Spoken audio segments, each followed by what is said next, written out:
మరొక వైపు అమ్మవారు, మరొక వైపు మస్జిదు, చర్చు, అంత పవిత్రమైనటువంటి సెక్రటరియట్లో కూర్చొని నిజాలు దాచి అబద్ధాలు మాత్రమే మాట్లాడాడు ఆ పొగరులేటి మంత్రి.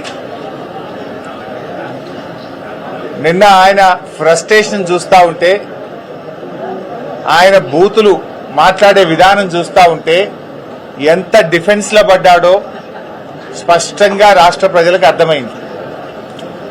సరకు లేనప్పుడు, సమాధానం లేనప్పుడు తిట్లకు ఎత్తుకుంటారు.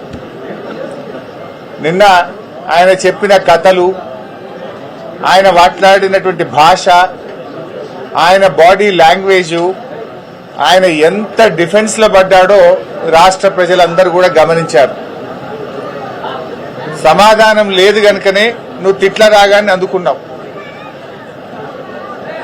ఇలా ఈ పొగరులేటి ఒక రాష్ట్ర మంత్రిగా కాకుండా రాఘవ కన్స్ట్రక్షన్ అధినేతగా మాట్లాడినట్టుగా ఆయన మాటలు ఉన్నాయి. ఎంతసేపు సంస్థను కాపాడుకోవాలి, కొడుకును కాపాడుకోవాలి, గొంతు జించుకోనో, తిట్లదండం అందుకోనో, పిట్టకథలు చెప్పో దాని నుంచి బయటపడాలనే ప్రయత్నం తాపత్రయపడ్డట్టుగా స్పష్టంగా కనబడ్డది. ఆయన ఎంత ఆయాసపడ్డాడో మనం చూశాం. చాలా ఆయాసపడ్డాడు. అంటే నేనొక్కడే అవినీతి పరుణ్ణి కాదు, నా సహచర మంత్రులందరూ కూడా అవినీతి పరులే అని పాపం వాళ్ళందరినీ కూడా తన కంటిన బురద వాళ్ళందరికీ అంటించే ప్రయత్నం చేశాడు. జూపల్లి కృష్ణారావు గారి కుంభకోణాన్ని ఆయనే బయటపెట్టాడు. ముఖ్యమంత్రి కుటుంబ సభ్యుల టెండర్ల కుంభకోణాన్ని ఆయనే బయటపెట్టుకున్నాడు. బట్టి విక్రమార్క గారి ఆర్థిక శాఖలో బిల్లులు ఇవ్వడానికి పర్సంటేజీల కుంభకోణాన్ని ఆయనే గుర్తు చేశాడు. అంటే ఈ రాష్ట్రంలో జరుగుతున్న అవినీతి కుంభకోణాల చిట్టా చదివి, అరే నన్ను ఒక్కనే కాదు నా చుట్టూ ఉండే మంత్రుల కుంభకోణాలను కూడా రాష్ట్ర ప్రజలకు చెప్పే ప్రయత్నం చేసినాడు. అంటే ఆయన తాపత్రయము, ఆయన ప్రయాస అంతా కూడా నేనొక్కనే కుంభకోణాలు చేయలేదు, నేనొక్కనే అవినీతి పరుణ్ణి కాదు, రాష్ట్ర కేబినెట్లో చాలా మంది ఉన్నారని తన బురద అందరికీ అంటించే ప్రయత్నం చేసినట్టుగా నిన్న ఆయన ప్రయత్నం కనబడ్డది. ఇలా నిన్నటి ప్రెస్ మీట్తో రాష్ట్ర ప్రజలకు ఒకటైతే అర్థమైంది, ఆయన పొంగులేటి కాదు పొంగు లూటి, పొంగు లూటి అనేటువంటి విషయం చెప్పకనే చెప్పిండు నిన్న. ఇప్పుడు ఇష్యూ సింపుల్ బై, ఇలా క్రషర్కు సంబంధించి శాసనసభలో స్వయంగా రాష్ట్ర ముఖ్యమంత్రి చెప్పిండు. ఏం చెప్పిండు ముఖ్యమంత్రి? అరే మా మంత్రి గారి కంపెనీ రాఘవ కన్స్ట్రక్షన్ లో జరిగిన అవినీతిని, అవకతవకల్ని మా అధికారులే గుర్తుపట్టారు, మీరేం బయటకు తీయలే ప్రతిపక్షము, మా అధికారులు మేమే గుర్తుపట్టినాం, మేమే పెనాల్టీ వేసినాం, మేమే పైసలు కట్టించినామని ముఖ్యమంత్రి శాసనసభలో స్పష్టంగా చెప్పారు. మైనింగ్ మంత్రి గారు ఏం చెప్పిండ్రు అదే అసెంబ్లీలో? లేదా కరెంటు మీటర్ల షార్టేజ్ ఉండే, అందువల్ల డీజిల్ జనరేటర్ మీద నడుపుకున్నాడు రాఘవ కన్స్ట్రక్షన్ అని మైనింగ్ మంత్రి చెప్పాడు. మరి అనుమతులు లేవు కదా అంటే, ఆ అనుమతులు కొంచెం లేట్ అవుతాయి కదా, ఢిల్లీకి పొల్యూషన్ కంట్రోల్ బోర్డుకి అప్లై చేసుకున్నాడు రాఘవ కన్స్ట్రక్షన్స్ అని మైనింగ్ మంత్రి చెప్పాడు. అధికారులు ఏం చెప్పారు? ఒక్క అధికారి కాదు, revenue, electricity, pollution control board, mining department, 4 శాఖల అధికారులు మైన్ ఇన్స్పెక్ట్ చేసి, 4 శాఖల అధికారులు ఇది ఇల్లీగల్ మైన్, అనుమతులు లేకుండా నడుపుతున్న మైన్ అని 4 శాఖల అధికారులు రాఘవ కన్స్ట్రక్షన్ కు నోటీస్ ఇచ్చారు. అంటే ఇప్పుడు 4 శాఖల అధికారులు చెప్పింది తప్ప, పొంగులేటి చెప్పింది తప్ప, ముఖ్యమంత్రి గారు నిండు అసెంబ్లీలో చెప్పింది తప్ప, ఈ బాంబులేటి చెప్పింది తప్ప, మైనింగ్ మంత్రి చెప్పింది తప్ప, ఈ పొగరులేటి చెప్పింది తప్ప. ఇలా ఆయన సమాధానం చెప్పాలి.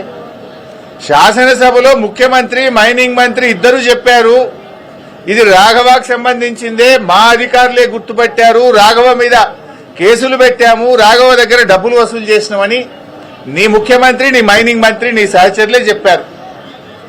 నువ్వేం బుకాయిస్తున్నావు, అది నాకు సంబంధమే లేదు అని బుకాయిస్తున్నావు.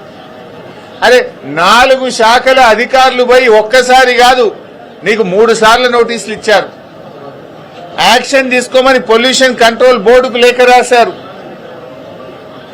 నువ్వు పొగరు తగ్గించుకో, పొగరు లేటి ఇంకా చాలా ఉన్నాయి నీ విషయాలు బయటకు రావాల్సినాయి. శాసనసభలో మరి నువ్వు ఎందుకు లేచి మాట్లాడలే? నువ్వు ఉన్నావు కదా అక్కడనే. నీ ముఖ్యమంత్రి గారు లేచి ఇది ప్రతిపక్షం దొరకవట్లే, ఈ దొంగతనం మేమే దొరకబట్టినాం, ఈ దొంగతనాన్ని మేమే నోటీసులు ఇచ్చినాం, మేమే పెనాల్టీలు వేసినామని నీ ముఖ్యమంత్రి చెప్తుంటే నువ్వు పక్కనే కూర్చున్నావు కదా. ఇది నాది కాదు అని అసెంబ్లీలో నువ్వు ఎందుకు లేచి నిలబడి చెప్పలేదు? నీ మైనింగ్ మంత్రే లేచి రాఘవకు అనుమతులు లేవు, రాఘవ అనుమతుల కోసం ఢిల్లీకి అప్లై చేసిందని చెప్తే అసలు రాఘవకు మైనే లేదని నువ్వు అసెంబ్లీలో లేచి ఎందుకు చెప్పలేదు? నువ్వు అసెంబ్లీలో ఉన్నావు కదా, నా పక్క సీట్లనే కూర్చున్నావు కదా, మరి ఆ రోజు ఎందుకు లేవలేదు? 12 రోజులకు గుర్తొచ్చిందా నీకు మైన్ లేదని? ఇదంతా బుకాయించే ప్రయత్నం, మసిబూసి మారేడుగా చేసే ప్రయత్నం. ఆ మైన్ నీది కాకపోతే అక్కడ కంటైనర్ మీద రాఘవ కన్స్ట్రక్షన్ అనే పేరు ఎందుకున్నది? ఆ కంటైనర్ మీద కాంగ్రెస్ పార్టీ జెండా ఎందుకు పెట్టిండ్రు? బీఆర్ఎస్ పార్టీ బయటకు తీయంగానే ఆ రాఘవ కన్స్ట్రక్షన్ కు పెయింటింగ్ వేసి కనబడకుండా ఎందుకు చేసిండ్రు? కాంగ్రెస్ పార్టీ జెండా ఎందుకు బీకేసిందో సమాధానం చెప్పాలి కదా. నువ్వు నీ కంటైనర్ మీద నీ పేరుంటది, మీద కాంగ్రెస్ పార్టీ జెండా ఉంటది.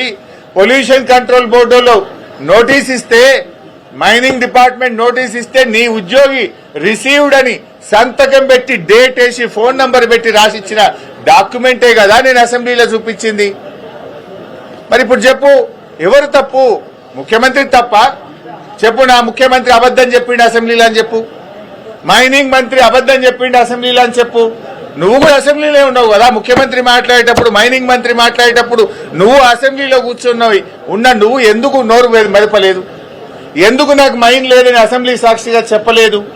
అంటే నువ్వు బుకాయిస్తున్నావు, ఈ బాంబులేటి అబద్దాలు చెప్తున్నాడు. నువ్వు ఆ మైనింగ్ లో పొంగు లూటీ చేసినావు అనేటువంటిది ఇలా రాష్ట్ర ప్రజలకు అర్థమైంది. నువ్వు ఆ రోజే చెప్పాలి కదా. అదేవిధంగా నాదర్గుల్ భూముల విషయం, ఆ బీఆర్ఎస్ టైంలో రిజిస్ట్రేషన్ అయిందని ఒక చిల్లర కథ చెప్తున్నావు. నేను అందుకే చెప్పిన, నిజాలు దాచి అబద్దాలు మాత్రమే మాట్లాడినావని. నిజమేంటిది? 2016లో ఈ భూములను నిషేధిత భూముల జాబితాలో పెట్టింది బీఆర్ఎస్ ప్రభుత్వం. ఆనాటి ఆర్డీఓ గారు ఈ భూములు కొల్లగొట్టే ప్రయత్నం చేస్తే 2016లో 22A కింద పెట్టి నిషేధిత జాబితాలో పెట్టి ఈ భూములను కాపాడింది నాటి బీఆర్ఎస్ ప్రభుత్వం. ఆ తర్వాత ఆ కంపెనీలు హైకోర్టుకు పోతే 2022లో ప్రభుత్వం బలమైన వాదనలు వినిపించి హైకోర్టులో కూడా ఆర్డీఓ గారి నిర్ణయం సరి అయిన నిర్ణయం, ఈ భూములు సీలింగ్ భూములు అని హైకోర్టు సింగిల్ బెంచ్ లో కూడా ఉత్తర్వులు తెప్పించింది బీఆర్ఎస్ ప్రభుత్వం. ఆ తర్వాత డివిజన్ బెంచ్ కూడా కంపెనీలు పోతే హైకోర్టు డివిజన్ బెంచ్ లో కూడా ఆనాటి రెవెన్యూ డిపార్ట్మెంటు అధికారులు అద్భుతంగా వాదనలు వినిపించి ఇవి సీలింగ్ భూములే, అమ్మిన వారి మీద కొన్న వారి మీద క్రిమినల్ చర్యలు తీసుకోవాలని చెప్పి హైకోర్టు డివిజన్ బెంచ్ నుంచి కూడా జడ్జిమెంట్ తెప్పించింది బీఆర్ఎస్ ప్రభుత్వమే.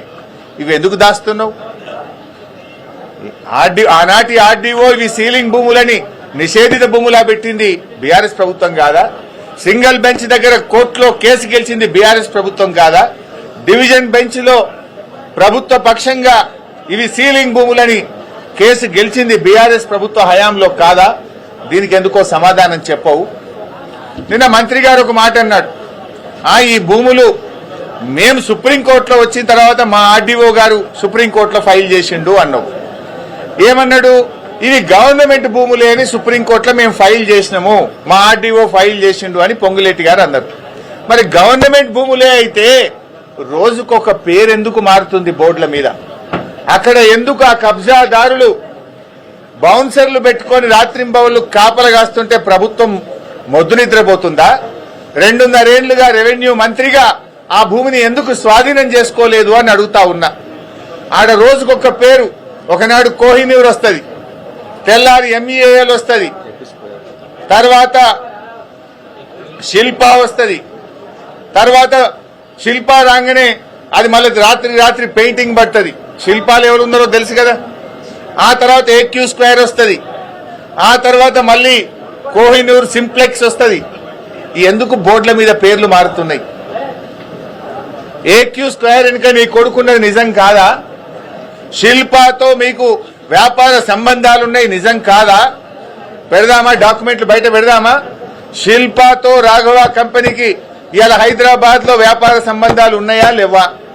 ఏక్యూ స్క్వేర్ లో మీ కొడుకు భాగస్వామ్యా కాదా?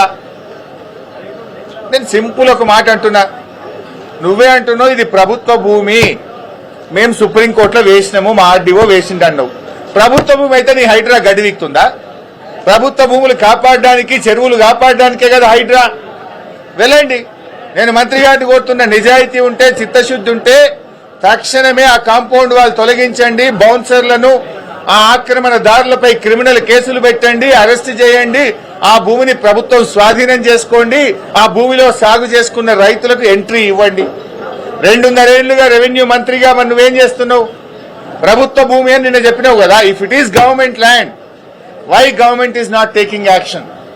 As per the land ceiling act, RDO is the custodian of the sealing lands. Then what is that RDO is doing? What is that Hydra is doing? పేదోళ్ళ ఇండ్ల మీదకి శనివారం ఆదివారం పై రాత్రికి రాత్రే కూలుస్తారు. హైకోర్టు స్టేలున్నా కూల్చే హైడ్రా ఇక్కడ ఏ స్టే లేదు. ఇన్ఫాక్ట్ హైకోర్టు ఆర్డర్ ఉంది, ఇది గవర్నమెంట్ ల్యాండ్, ఇది సీలింగ్ ల్యాండ్ అని హైకోర్టు ఆర్డర్ ఉన్నా కూడా హైడ్రా ఎందుకు కళ్ళు మూసుకున్నది? హైడ్రా ఎందుకు యాక్షన్ తీసుకోవడం లేదు? దీనికి సమాధానం ఎందుకో చెప్పడు మంత్రి గారు.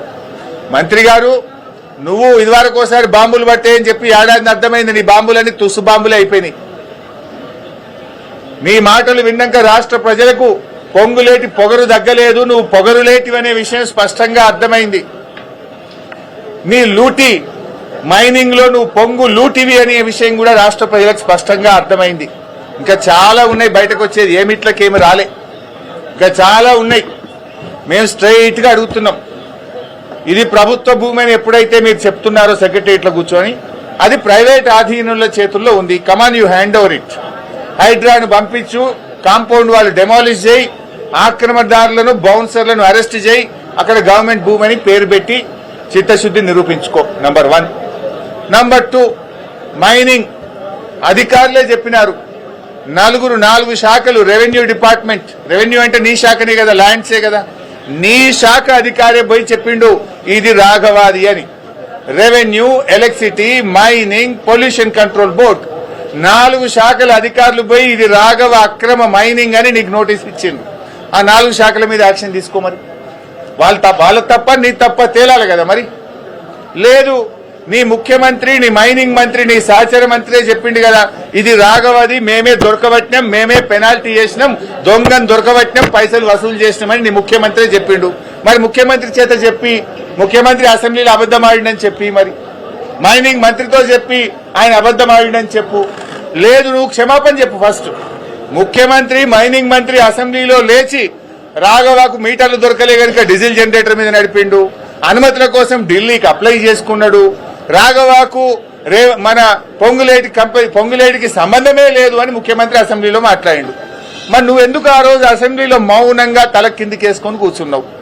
క్షమాపణ చెప్పు. మరి ఆ రోజు నేను లేవలేదు అసెంబ్లీలో, నాకు అర్థం కాలేని క్షమాపణ చెప్పు. మరి 12 రోజులకు ఎందుకో నీకు జ్ఞానోదయం అయింది? అన్ని ప్రజలకు అర్థమైపోయినాయి, this is all humbug drama. నువ్వు ఇవాళ పొంగులేటి కాదు, పొంగు లూటివి, నువ్వు బాంబు లేటివి, నువ్వు పొగరు లూటివి, ఇవన్నీ అబద్దాలు మాట్లాడుతున్నావు అనే విషయం స్పష్టంగా అర్థమైంది.